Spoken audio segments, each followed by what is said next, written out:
আজ সেই দিন যেদিন সমস্ত মানুষ একত্রিত হয়েছে হিসাবের ময়দানে।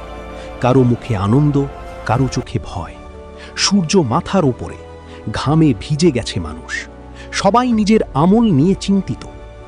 এক কোণে এক ব্যক্তি কাঁপছে, তার মাথা নিচু, তার চোখে আতঙ্ক। শেষ কয়েদি বলল, হে আল্লাহ, আমি কি বাঁচব? আমার গুনাহ অনেক, আজ শুধু আপনার রহমত চাই। ঠিক তখন দুই ফেরেশতা সামনে এলো এবং এক ফেরেশতা বলল, তোমার আমলনামা নাও। লোকটির হাত কাঁপছে। সে ধীরে ধীরে আমলনামা খুলল।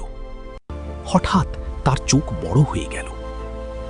শেষ কয়েদি বলল, না, আমার গোপন পাপগুলো তো এই আমলনামায় থাকার কথা না। কেন থাকার কথা নয়? কারণ আমি তো দুনিয়ায় এই পাপগুলো গোপনে করেছি। তুমি যতই গোপন পাপ করো না কেন, সব পাপের কথাই এখানে লেখা আছে। হায় আল্লাহ, আমি এখন কি করব? কোথায় পালাবো? হে আল্লাহর পাপী বান্দা, সব লেখা হয়েছে, কিছুই বাদ যায়নি। মানুষ দুনিয়ায় যত গোপন পাপ করুক না কেন, আজকে সব কিছু প্রকাশিত হবে। চারদিকে বিচার চলছে। কারোর আমলনামা ডান হাতে, তারা আনন্দে কাঁদছে। আলহামদুলিল্লাহ, আমি সফল হয়েছি, আজ আমার ভয় নেই। অন্যদিকে কারোর আমলনামা বাম হাতে, তাদের মুখ শুকিয়ে গেছে। ঠিক তখনই আল্লাহর পক্ষ থেকে আদেশ এলো জাহান্নামের শেষ কয়েদিকে জাহান্নামে নিক্ষেপ করার জন্য। আর তখন লোকটি কেঁপে উঠল। না, আমাকে ফিরিয়ে দিন, আমি বদলে যাব, আমি তওবা করব। হে আল্লাহ, আরেকটা সুযোগ দিন। কিন্তু তখন আর ফেরার পথ নেই। দুই ফেরেশতা তাকে টেনে নিয়ে চলল। দূর থেকেই আগুনের গর্জন শোনা যাচ্ছে। হে আল্লাহ, আমাকে বাঁচান, আমি ভয় পাচ্ছি, আমি ভুল করেছি, আমাকে ক্ষমা করুন। তারপর আগুনের দরজা খুলে গেল। তাকে নিক্ষেপ করা হলো জাহান্নামে। চারদিকে আগুন, চিৎকার, আর্তনাদ। ঠিক তখন ভয়ানক এক আওয়াজ এলো। এটাই সেই আগুন যাকে তোমরা মিথ্যা ভাবতে। লোকটি তখন জাহান্নামে বসে বসে কাঁদছে আর মনে মনে সে আফসোস করছে, যদি সে দুনিয়াতে থাকা অবস্থায় তওবা করে ফিরে আসতো। সে নিজেও চিৎকার করছে, পাশাপাশি বাকি জাহান্নামীদের চিৎকার আর্তনাদও সে শুনতে পাচ্ছে। জাহান্নামের উত্তক্ত আগুনে তার বারবার প্রচণ্ড তৃষ্ণা পাচ্ছে। তার মনে হচ্ছে অধিক তৃষ্ণায় কলিজা যেন ফেটেই যাচ্ছে। একটু পানি, আমাকে পানি দিন, আমার গলা পুড়ে যাচ্ছে, আমি আর সহ্য করতে পারছি না। তার সামনে ফুটন্ত পানি আনা হলো। সে পানি মুখে নিতেই চিৎকার করল, আহা, আমার মুখ পুড়ে যাচ্ছে, এত পানি নয়, এ যেন আগুনের সীসা। সেই শেষ কয়েদির কাছে জাহান্নামটাকে অন্ধকার মনে হতো। এমন অন্ধকার যা কখনো শেষ হয় না। না কোনো সকাল আসে, না কোনো রাত শেষ হয়, শুধু আগুন, শুধু চিৎকার আর শুধু আফসোস। এটা কোনো পৃথিবী না, এটা হলো সেই জায়গা যেখানে মানুষ নিজের কাজের ফল দেখে। জাহান্নামীরা মাটিতে পড়ে আছে, তাদের শরীর পুড়ে যাচ্ছে, আবার নতুন চামড়া তৈরি হচ্ছে, আবার পুড়ে যাচ্ছে, আবারও তৈরি হচ্ছে। একইভাবে জাহান্নামের শেষ কয়েদির ক্ষেত্রেও একই ঘটনা ঘটছে। সে চিৎকার করছে,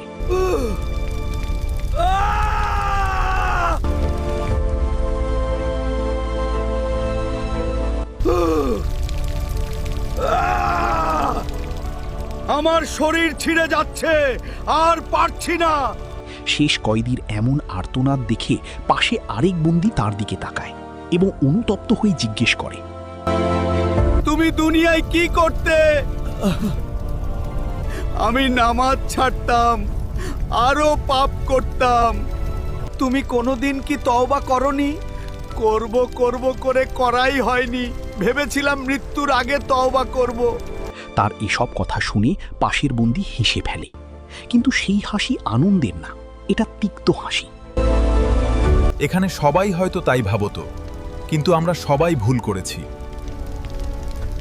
আসলে আমাদের মৃত্যু হঠাৎ এসেছে, আজ শুধুই আফসোস। এভাবে করেই জাহান্নামে জাহান্নামীদের উপর প্রচণ্ড ভয়ঙ্কর জুলুম চলতে থাকে। প্রত্যেকে তখন অনুতপ্ত, প্রত্যেকে তখন কাকুতি মিনতি করে বলতে থাকে, আমাদের ক্ষমা করুন, আমরা ভুল করেছি, আমাদের আর একবার ফিরিয়ে দিন। কিন্তু তার আর সুযোগ নেই। আবার চিৎকার শুরু হয়, আগুন কমে না, বরং বদলায়, চামড়া পুড়ে যায়, আবার নতুন চামড়া আসে, এটা থামে না।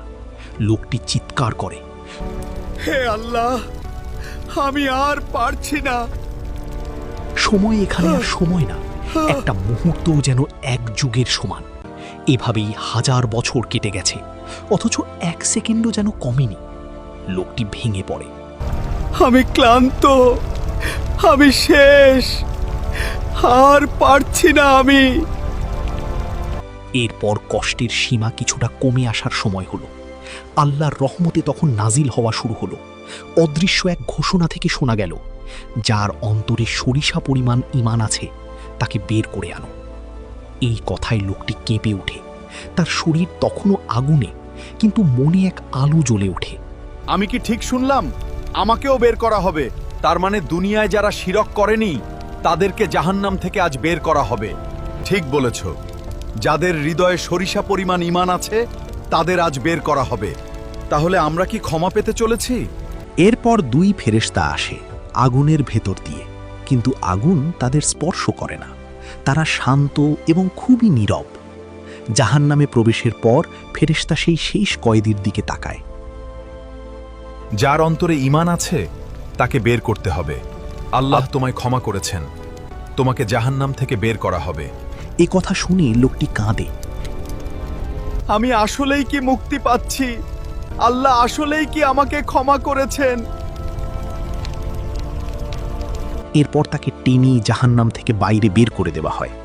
এত বছর জাহান্নামের আগুনে পুড়ে তার পুরো দেহটা কয়লা হয়ে গেছে। সে বলতে থাকে, হে আল্লাহ, আমি অনেক ক্লান্ত। তারপর আদেশ এলো, তাকে জীবনের নদীতে নিক্ষেপ করো। ফেরেশতারা তাকে নদীতে নিয়ে গেল। ধীরে ধীরে তার শরীর বদলাতে লাগলো। তারপর সে অনুভব করলো সত্যি সত্যি তার শরীরটা আগের মতো হয়ে যাচ্ছে। এরপর সে দূরেই একটা আলোর ঝলক দেখতে পেল, আর সাথে সাথেই সেখানে গেল। আর যখনই সে সামনে গেল তখন সে আল্লাহর রহমতের জান্নাত দেখতে পেল। এত সুন্দর জায়গা আমি কখনো দেখিনি। এটাই কি জান্নাত? তখন আল্লাহর পক্ষ থেকে ঘোষণা এলো। অদৃশ্য থেকে আওয়াজ এলো, হ্যাঁ, হে আদম সন্তান, এটাই জান্নাত। লোকটি কিন্তু তখন একদম দূরে দাঁড়িয়ে তাকিয়ে আছে। দূর থেকেই সে জান্নাতটাকে দেখছে। আদম সন্তানের মন, লোভ তো একটু হবেই। হে রব, আমাকে একটু কাছে যেতে দিন। এই কথা বলার পর অদৃশ্য থেকে আবারও আওয়াজ এলো। বেশ কাছে যাওয়ার অনুমতি দিব, তবে তারপর আর কিছু চাইবে না তো? না, আমি শুধু কাছে গিয়ে জান্নাতটা দেখতে চাই। তাকে সামনে যেতে দেওয়া হলো, কিন্তু সামনে যেতেই সে জান্নাতের আরও সৌন্দর্য দেখতে পেল। সে দেখতে পেল ভিতরে খুব সুন্দর গাছপালা, নদী, পশু পাখি, সবাই হাসছে, খেলছে। হে আল্লাহ, আরেকটু কাছে যেতে দিন, আমি নিজেকে সামলাতে পারছি না। আল্লাহর ঘোষণা, তুমি তো বলেছিলে আর কিছু চাইবে না। হে আমার রব, আমি খুব দুর্বল, আমি মুগ্ধ হয়ে গেছি, আমাকে দয়া করুন। আল্লাহ আবার অনুমতি দিলেন। এবার সে জান্নাতের দরজার একেবারে সামনে পৌঁছালো। হে আমার আল্লাহ, আমাকে শুধু ভিতরে ঢুকতে দিন, আমি আর কিছুই চাই না। তখন ঘোষণা এলো, যদি তোমাকে পৃথিবীর সমান রাজত্ব দেওয়া হয়, তুমি কি খুশি হবে? লোকটি এ কথা শুনে হতবাক। হে আমার রব, কি বলছেন? পুরো পৃথিবীর সমান আমাকে কি রাজত্ব দিবেন? তখন ঘোষণা এলো, না, বরং তার 10 গুণ। লোকটির চোখে তখন পানি চলে এলো। হে আল্লাহ, আপনি এত দয়ালু। তারপর জান্নাতের দরজা খুলে গেল। আল্লাহ বললেন, যাও, জান্নাতে প্রবেশ করো, এটা তোমার জন্য। লোকটি কাঁদতে কাঁদতে ভিতরে প্রবেশ করল। আলহামদুলিল্লাহ, আমি বেঁচে গেছি। হে রব, আপনি মহান, আপনি সর্বশ্রেষ্ঠ।